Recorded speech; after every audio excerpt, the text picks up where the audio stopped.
Taemin stood at the back of the Great Hall, trying to make himself invisible. The golden walls of the Valdari Imperial Palace rose high above him, covered with strange symbols that glowed softly in the dim light. He adjusted his human guard uniform and hoped nobody would notice him. The ceremony was almost over. Queen Veltara sat on her crystal throne, her blue skin shining like jewels. She was tall and beautiful, but her eyes were cold. Everyone in the court feared her. She could read minds and crush metal with her thoughts. The other aliens in the room bowed low whenever she looked their way. Taemin had been working at the palace for 6 months. Most days, nobody talked to him. The alien guards treated him like he was not important. Captain Dahai, his human boss, told him to work hard and stay quiet. "We're guests here," she always said. "Don't give them reasons to send us home." The queen was giving a speech about trade agreements. Her voice was strong and clear. Taemin tried to listen, but something felt wrong. He had learned to watch people carefully. In his village back on Earth, his grandmother taught him to notice small things. "Quiet people see what loud people miss," she used to say. A server walked between the columns, carrying a tray of drinks. Nothing strange about that, but his steps were wrong. Too careful, too planned. Taemin had seen many servers during ceremonies. They moved in a rhythm, like dancers. This one was different. Taemin stepped forward to get a better look. His foot caught the edge of a heavy ceremonial vase. The golden container crashed to the floor with a loud noise that echoed through the hall. Everyone turned to stare at him. His face burned with shame. "Sorry, sorry," he stammered in his broken, alien language. He bent down to pick up the pieces, but as the vase fell, it had knocked over a decorative screen. Behind the screen, something metallic gleamed in the light. Taemin's eyes widened. It was the barrel of an energy rifle, pointed directly at the queen's throne. "Gun!" he shouted in human language, then switched to alien words. "Weapon! Danger!" The room exploded into action. Palace guards rushed toward the hidden shooter. The server with the careful steps dropped his tray and ran. Energy blasts lit up the air as security forces moved to protect the queen. Queen Veltara did not move from her throne. Her crystal blue eyes found Taemin in the crowd. For a moment, he felt her mind touch his. It was like ice water running through his thoughts. She was scanning his memories, checking if he was part of the plot. When she finished, her expression changed. Surprise replaced the coldness in her eyes. She had seen his genuine confusion, his embarrassment, his simple desire to help. No lies, no hidden plans. Just a clumsy human who noticed something wrong. The guards caught the shooter. He was a member of the rebel faction from the Outer Worlds. The server was his partner. They had planned to kill the queen during the ceremony and escape in the chaos. Lord Kethmore, a high-ranking Valdari noble, approached Taemin. His purple skin was darker than the queen's, and his eyes held disgust. "Stupid human," he said in perfect human language. "You could have ruined everything with your clumsiness." But he didn't. Queen Veltara's voice cut through the noise. Everyone in the hall fell silent. She stood from her throne, her 7-foot frame towering over everyone. "He saved my life." She walked down the steps toward Taemin. Each step clicked on the crystal floor. He wanted to run, but his legs would not move. Up close, she was even more intimidating. Her skin seemed to glow from within, and her eyes held the wisdom of centuries. "What is your name, human?" she asked. "Taemin, Your Majesty," he managed to say. His voice cracked like a teenager's. "Taemin," she repeated his name carefully, learning the human sounds. "You were not trying to be a hero, were you?" He shook his head quickly. "No, Your Majesty, Something looked wrong. The server was walking funny. I wanted to see better, but I'm clumsy and—" "You observe," she interrupted him. "You notice patterns that others miss. Even my telepathy did not catch the deception, because the assassin believed he was just a server until the moment he reached for his weapon." The court watched in amazement. The queen was having a real conversation with a human guard. It was unheard of. "Most people look for big threats," she continued. "You saw a small wrongness and acted on it. That is valuable." Lord Kethmore stepped forward. Your Majesty, surely you don't plan to reward this accident. He's just a primitive human who got lucky. The Queen's eyes flashed with anger. Kethmore took a step back. I will decide what has value in my court, Lord Kethmore, and I find this human's instincts interesting. She turned back to Taemin. You will become my personal guard, effective immediately. The hall erupted in shocked whispers. Personal guards were always chosen from the highest-ranking Valdari families. A human had never held such a position. Taemin's mouth fell open. Your Majesty, I don't think... I'm not qualified. I'm nobody special. That, she said, with something that might have been a smile, is exactly why you are perfect for the job. Report to my chambers tomorrow at dawn. She swept from the hall, her royal robes trailing behind her. The court slowly dispersed, shooting curious and hostile looks at Taemin. Captain Dahai appeared at his side. Her face showed a mix of pride and worry. Congratulations, Taemin. You just became the most famous human in the galaxy. I don't want to be famous, he said quietly. I just want to do my job. Well, your job just got a lot more complicated. She patted his shoulder. Get some sleep. Tomorrow, you start guarding the most powerful being in the Empire. As Taemin walked back to his small quarters, he thought about his grandmother's words. Quiet people do see what loud people miss. But he wondered if seeing too much might be dangerous in a place like this. He had no idea that his simple act of clumsiness would change not just his life, but the future of human-alien relations across the galaxy. All he knew was that tomorrow, he would stand guard over a queen who could read minds and move mountains. And he was terrified. Taemin arrived at the Queen's chambers before sunrise. His new uniform felt stiff and unfamiliar. The golden fabric was made from some alien material that seemed to shimmer in the light. He had practiced walking in it all night, trying not to trip. The guards at the door looked at him with barely hidden disgust. They were both Valdari, tall and proud, with crystals growing from their foreheads that marked their noble birth. One of them, Commander Szeth, sneered as Taemin approached. So this is the Queen's new pet, Szeth said in the Valdari language. He did not know that Taemin had been studying their language for months. I heard humans smell bad, the other guard replied. Like wet animals. Taemin said nothing. Captain Dahi had taught him to ignore insults. Your job is to protect the Queen, not to make friends, she had said. The massive doors opened, and Queen Veltara emerged. She wore a simple blue gown that matched her skin, but she still looked regal. Her silver hair was braided with small crystals that caught the morning light. You are early, she observed. Good. We have much to discuss. She began walking through the palace corridors. Taemin followed 2 steps behind, as protocol demanded. But keeping up with her long strides was difficult. His legs were much shorter than hers. Walk beside me, she said without turning around. How can you protect me if you are stumbling behind? Taemin hurried to catch up. Walking beside the Queen felt wrong. In human culture, it would be like walking next to a goddess. You seem uncomfortable, she said. Her voice held a trace of amusement. I don't want to offend anyone, Your Majesty.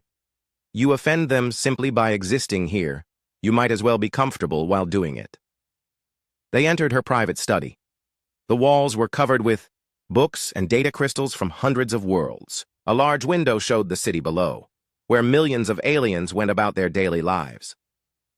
Tell me about your world, she said, settling into a chair behind her desk. Earth. Taemin stood at attention. What would Your Majesty like to know? Sit. She pointed to a chair across from her. I want to understand how humans think. Yesterday you saw a threat that my most trained guards missed. That interests me. Reluctantly, he sat on the edge of the chair. We learn to watch people because we can't read minds like you can. My grandmother taught me to notice when things don't fit the pattern. Tell me about this grandmother. For the next hour, Taemin found himself talking about his village, his family, and the quiet life he had left behind. The Queen listened without interrupting. Her blue eyes never left his face, and he could feel her mind occasionally brushing against his thoughts, but gently, like a soft breeze. A chime sounded. indicating visitors. Lord Kethamore entered with two other Valdari nobles. They stopped short when they saw Taemin sitting across from the queen like an equal. "Your Majesty," Kethamore said stiffly, "we need to discuss the trade negotiations with the Rigel system." "Of course." The queen gestured to chairs around a small table. "Taemin, please join us." "Your Majesty," one of the nobles protested, "this is a private matter of state. Taemin is my personal guard. He goes where I go." Her tone left no room for argument. The meeting began. The nobles spoke in rapid Valdari, discussing complex economic matters. Taemin tried to follow along, but much of it was beyond his understanding. However, he did notice other things. Lord A. Kethamore kept checking his communication device. The noble to his left was sweating, despite the cool temperature. The third noble avoided looking directly at the queen. When the meeting ended, the nobles left quickly. The queen remained seated, watching Taemin carefully. "You noticed something?" she said. "Maybe. I'm probably wrong." "Tell me." Lord Kethamore seemed distracted, and the others were nervous. More nervous than people usually are around you. She leaned forward. "Elaborate." "In my village, when people planned to lie to someone important, they acted like that. Checking their watches, sweating, not making eye contact." He hesitated. "But I could be completely wrong. I don't understand your politics." The queen was silent for a long moment. Then she touched a crystal on her desk. "Captain of Guards to my study. Immediately." Within minutes, Captain Theron arrived.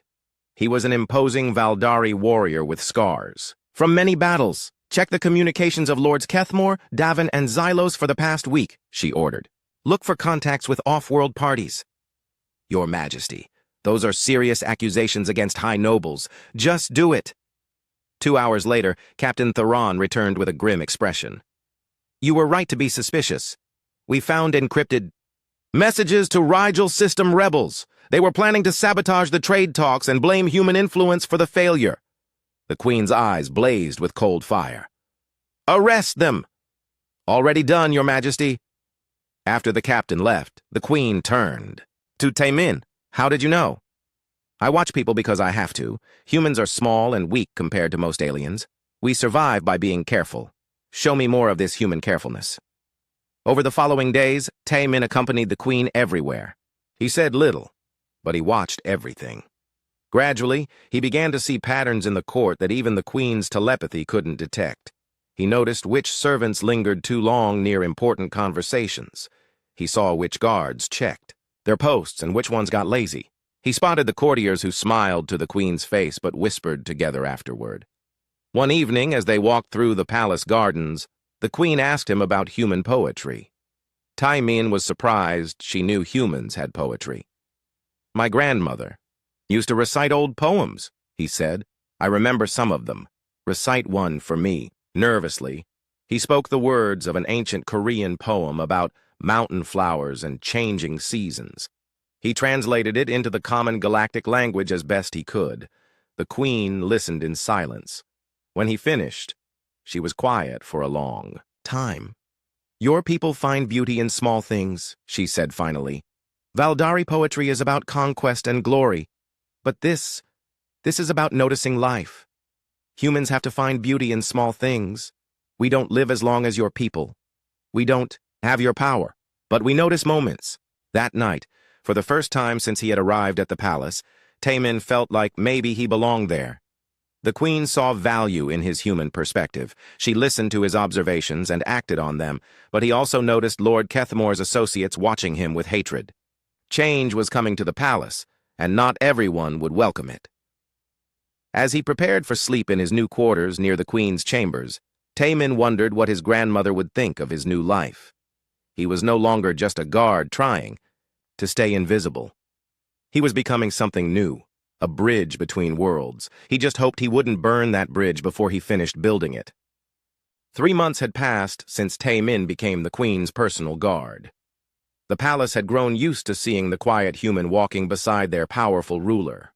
Some still whispered behind his back, but most had learned to accept his presence. That morning started like any other.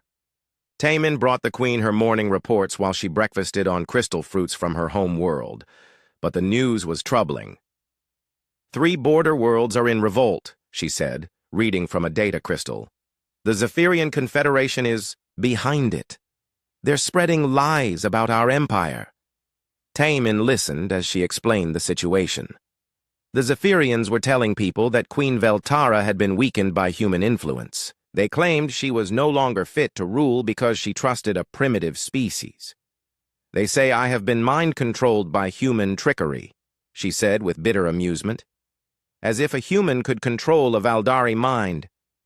What will you do? Taemin asked. What we always do. Send the fleet. Show strength. Make the rebels submit. But something in her voice suggested doubt. Taemin had learned to read her subtle expressions over the past months. She was unsure. May I ask why you hesitate? She set down the data crystal and looked at him. Because the old ways aren't working. Each time we crush a rebellion, 2 more start. The Zephyrians feed on our aggression. They tell other species that we rule through fear. What if we tried something different? Such as? Taemin took a deep breath. What he was about to suggest went against everything the Valdari Empire had ever done. What if we talked to them? Really talked, I mean. Not demands or threats, but actual conversation. The Queen's eyebrows rose. You want me to show weakness? No, Your Majesty. I want you to show strength. Real strength. He struggled to find the right words. On Earth, my village had conflicts with other villages sometimes. The strong men wanted to fight. But my grandmother was chosen to negotiate. She said that anyone can destroy, but it takes real power to build. And what did your grandmother do? She listened. She found out what the other village really needed. It wasn't always what they said they wanted. Usually they were afraid of something, or they felt ignored. When she addressed those real concerns, the fighting stopped. The Queen was quiet for a long time. Outside the window, the city continued its busy life, unaware that their ruler was considering a radical change in policy. The Valdari High Council would never approve such a plan, she said finally. Then don't ask them. You are the Queen. Make the choice. That afternoon, shocking news came from the communications center. Queen Veltara had sent a personal message to the rebel leaders on all 3 worlds. She was inviting them to peace talks, not demands for surrender, but actual negotiations. Lord Kethmore burst into the throne room, his face purple with rage. Your Majesty, this is madness. You cannot negotiate with rebels. It shows weakness. It shows confidence, she replied calmly. I am so certain of the righteousness of our cause that I am willing to discuss it openly. The High Council will not support this. The High Council serves me, not the other way around. Kethmore's eyes found Taemin standing beside the throne. This is human poison. He has corrupted your judgment with his primitive ideas. Taemin expected the Queen to defend herself. Instead, she stood and walked down the steps until she was face to face with Kethmore. Choose your next words carefully, she said, her voice deadly quiet. You are questioning not just my judgment, but my strength. Do you really want to test a Valdari queen's power? Kethmore backed down immediately, but his eyes promised future trouble. The peace talks were held on a neutral station near the border worlds. Against all protocol, Queen Veltara insisted that Taemin accompany her as part of her personal guard. The rebel delegates arrived expecting arrogance and threats. Instead, they found a queen who asked questions and actually listened to the answers. Why? Do you rebel against the Empire? She asked the leader of the Corvin sector. Because you tax us into poverty while giving us no voice in government? He replied, clearly expecting an angry response. That is a valid concern. How would you suggest we address it? The rebel leader was speechless. This was not how these meetings usually went. Taemin watched the proceedings with fascination. The Queen was using human techniques, active listening, finding common ground, offering compromises. But she did it with such dignity and authority that it seemed like a new form of strength. One by one, the real issues emerged. The border worlds felt ignored by the central government. They wanted local representation, fairer taxes, and respect for their unique cultures.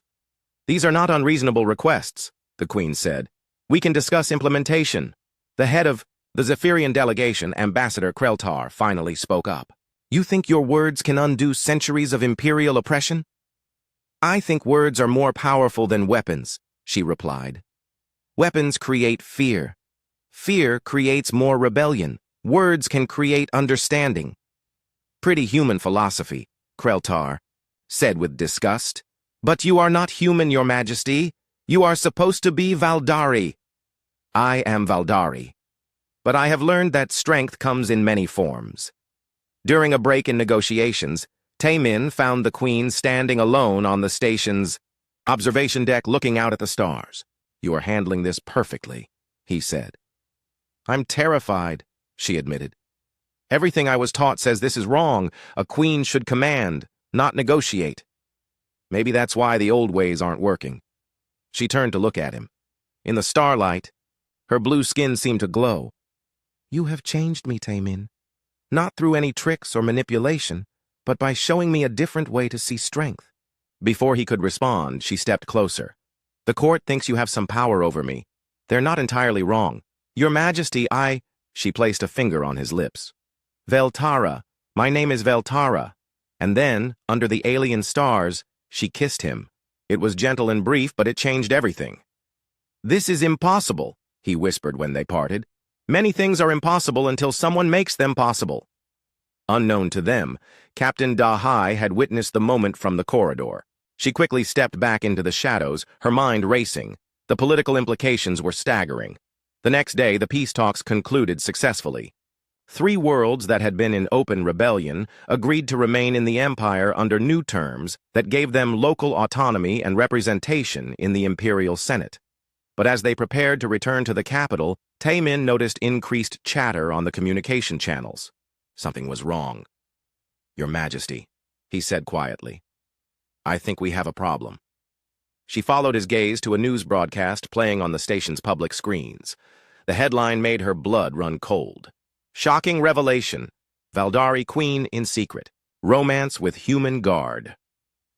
Someone had leaked their relationship to the galactic press. The political firestorm was just beginning. The journey back to the palace was the longest 3 hours of Taemin's life. News of the Queen's relationship with her human guard had spread across the galaxy faster than light-speed communication. Every news feed carried the story. Some called it romantic. Others called it disgusting. Queen Veltara sat in silence during the trip, reading reports on her datapad. Her face showed no emotion, but Taemin could feel the tension radiating from her like heat from a fire. When they arrived at the palace, a crowd of protesters had gathered outside the main gates. Some held signs supporting the Queen's right to love whom she chose, but many more carried messages of hatred against humans and demands for Taemin's removal. Die, human scum! Someone shouted as their transport passed through the gates. Traitor Queen! Yelled another voice. Inside the palace, the situation was even worse. The High Council had called an emergency session. Lord Kethmore was leading the charge against both the Queen and Taemin. Your Majesty, he said as they entered the throne room, the Council demands an explanation. These rumors must be denied immediately. What if they are not rumors? Veltara replied calmly. The council chamber erupted. Nobles shouted in outrage. Some demanded Taemin's immediate exile. Others called for the Queen's abdication. This is madness, shouted Councillor Draktos. A royal bloodline cannot be contaminated by inferior species. Inferior? Veltara's voice cut through the noise like a blade. This inferior human just helped negotiate the most successful peace treaty in our empire's recent history. Through trickery and manipulation, Kethmore accused. He has clearly used some human mind control technique on you. Taemin had remained silent through the accusations, but this was too much. I don't have any special powers, he said quietly. I can't read minds or move objects with my thoughts. I'm just a person who tries to be helpful. Silence. Kethmore roared. You have no right to speak in this chamber. He has every right, Veltara said firmly. As do I. And I choose to love him. The formal declaration sent shockwaves through the room. There was no denying or hiding now. The Queen had publicly admitted her relationship. Within hours, the Galactic Council had issued a statement. Ancient laws about genetic purity were being invoked. Both Veltara and Taemin would face trial on the neutral world of Arbitros. The charges included species contamination and violation of galactic breeding protocols. Captain Dahai found Taemin in his quarters that evening. He was packing his few belongings with shaking hands. "Where will you go?" she asked. "I don't know. Maybe back to Earth. If they'll have me." He folded a shirt carefully. "I've ruined everything. The Queen, the Empire, human-alien relations, everything." "You haven't ruined anything," Dahai said firmly. "You've exposed the truth about how this galaxy really works, and that's terrifying to a lot of people." The next morning brought unexpected news.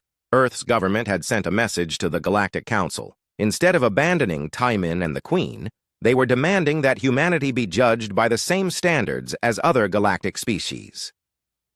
Ambassador Park So-jin arrived at the palace 3 days later.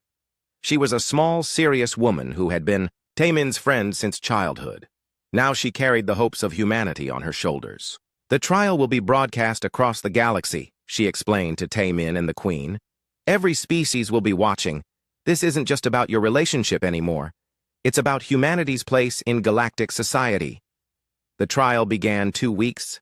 Later on, Arbitros, a world that existed solely to host galactic legal proceedings. The courthouse was a massive crystal structure that seemed to reach toward the stars. Judges from 12 different species sat in judgment. The prosecution was led by Zephyrian lawyers who spoke eloquently about the dangers of genetic chaos and the need to preserve species purity. They brought witness after witness to testify about humanity's dangerous traits. An Altarian scientist claimed humans were emotionally unstable and unpredictable. A Centauran diplomat argued that human pack-bonding behavior was a form of mental manipulation. Humans refused to accept natural hierarchy, testified a Rigelian noble. They believe all species should be equal. This dangerous thinking threatens the stability of galactic civilization.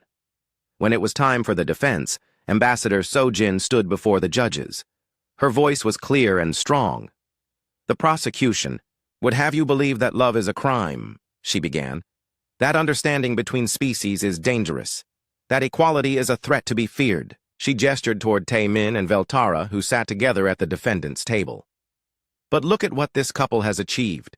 3 worlds that were ready to tear the galaxy apart are now at peace. Not through force or fear, but through understanding and compromise," the prosecution objected. "Peace achieved through contamination is not true peace." "Contamination?" So-jin's voice rose with righteous anger. "My client saved the Queen's life. He prevented a war. He served with honor and distinction. If that is contamination, then we need more of it." Then came the surprise that changed everything. So-jin presented evidence that several pure species' royal lineages had secretly integrated genetics from other species over millennia. The Zephyrians themselves had Andromedan DNA. The Rigelians had incorporated Centauran genetic material centuries ago. "The only difference," So-jin declared, "is that Queen Veltara and Taemin were honest about their relationship. Humanity's crime is not contamination, it's honesty." The courtroom erupted in chaos. The prosecution's case began to crumble as more evidence of interspecies breeding emerged. It seemed that species purity was a myth that nobody had actually followed. But the most dramatic moment came when Taemin was called to testify. The shy guard who had once stumbled over vases now stood before the most powerful beings in the galaxy. "I am not special," he said simply. "I cannot read minds or move mountains. But I can listen. I can learn. I can try to understand others who are different from me." He looked at Queen Veltara. "She taught me that strength comes in many forms. I taught her that wisdom can come from unexpected places. Together we are better than we were apart. Isn't that what love is supposed to do?" The judges deliberated for 3 days. When they returned, the lead judge spoke for the tribunal. "We find the defendants not guilty of species contamination," she announced. "Furthermore, this court recognizes that diversity of thought and experience strengthens rather than weakens galactic civilization." But the biggest surprise came from Queen Veltara herself. She stood before the court and made a declaration that shocked everyone. "I formally abdicate my throne," she said. "I choose love over power." The gasps from the audience were audible even through the sound barriers. But before anyone could respond, a voice from the Valdari delegation called out, "We do not accept your abdication." Counselor Thara, Veltara's oldest advisor, stepped forward. "The Valdari people have watched this trial. We have seen your strength, your wisdom, and your courage. We change our laws to recognize interspecies unions. Please, Your Majesty, come home."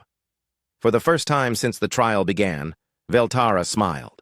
She reached for Taemin's hand and squeezed it tightly. The galaxy had spoken. Love had won. 6 months after the trial, Taemin still could not believe his life was real. He stood on the palace balcony watching the sunrise over the capital city, wearing clothes fit for a royal consort instead of his old guard uniform. The protesters were gone now. In their place, tourists from across the galaxy came to see the palace where the great love story had begun. "You're up early?" Veltara's voice came from behind him. She wrapped her arms around his waist and rested her chin on his shoulder.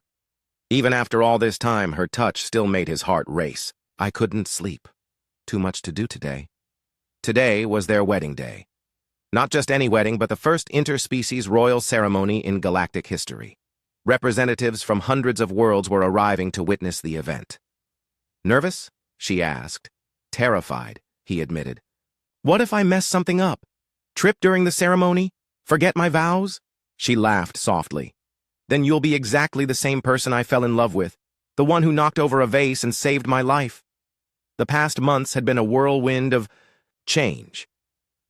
The Galactic Council had formally recognized humanity as a bridge species, uniquely suited to help different alien cultures communicate and understand each other. Taemin had been offered positions as a diplomatic consultant by dozens of governments. The Valdari Empire itself had transformed. The successful peace negotiations had inspired other conflicts to try the human approach of talking instead of fighting. 3 more rebellions had been resolved through conversation rather than warfare. Even Lord Kethmore had changed. The proud noble who once despised humans now worked closely with Captain Da Hai to establish the Interspecies Diplomatic Security Division. He claimed it was purely practical, but Taemin had seen him quietly reading human philosophy books. "The preparation teams are asking about final arrangements," Veltara said, "and your friend So-Jin wants to speak with you about the ceremony speech." Ambassador Park So-Jin had become something of a galactic celebrity since the trial. Her defense of interspecies relationships had made her the most sought-after diplomat in known space. Today, she would officiate at the wedding ceremony. Taemin found her in the palace's communication center, coordinating with news networks across the galaxy. The wedding would be broadcast to every inhabited world, making it the most watched event in galactic history. "Nervous about your speech?" she asked with a grin. "I keep thinking about all the people who will be watching. Billions of beings from hundreds of different species." "Don't think about them," So-Jin advised. "Think about her. Think about what you want to say to the person you love. The rest is just noise." But it wasn't just noise, and they both knew it. This wedding represented something bigger than 2 people in love. It was a symbol of what the galaxy could become. Diverse species working together, learning from each other, growing stronger through unity rather than division. The ceremony took place in the palace's Great Hall, the same room where Taemin had first saved Veltara's life. The golden walls gleamed with representatives from every corner of galactic civilization. Crystalline beings from the Andromeda sector sat beside gaseous entities from the outer rim.